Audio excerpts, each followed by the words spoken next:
guys, nandito ako ngayon sa Giginto, Bulacan.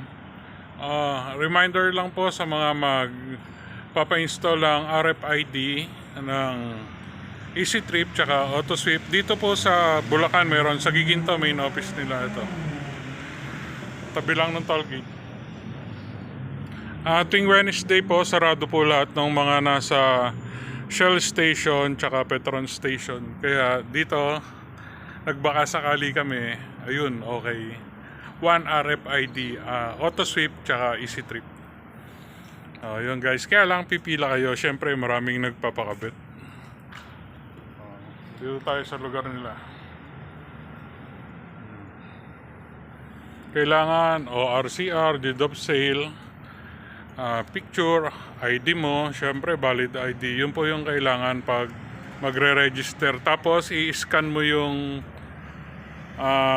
ng EasyTex ng EasyTrip, doon ka magpipill up. Wala nang paper na form na pipill upan. Puro online na po ang gamit ngayon. Dito po kami yun, nasa loob na yung mga kasama ko. Hintayin na lang po ng number na kapag fill up na, merong i-scan.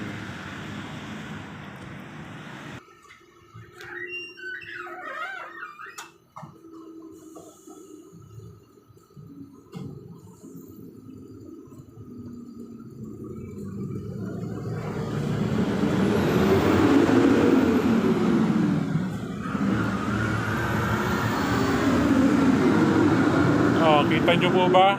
Close up ko po.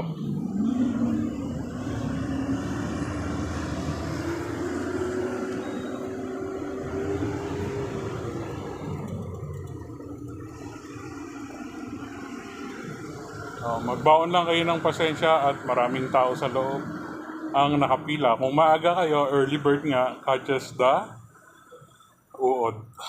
Yun. Gandang hapon.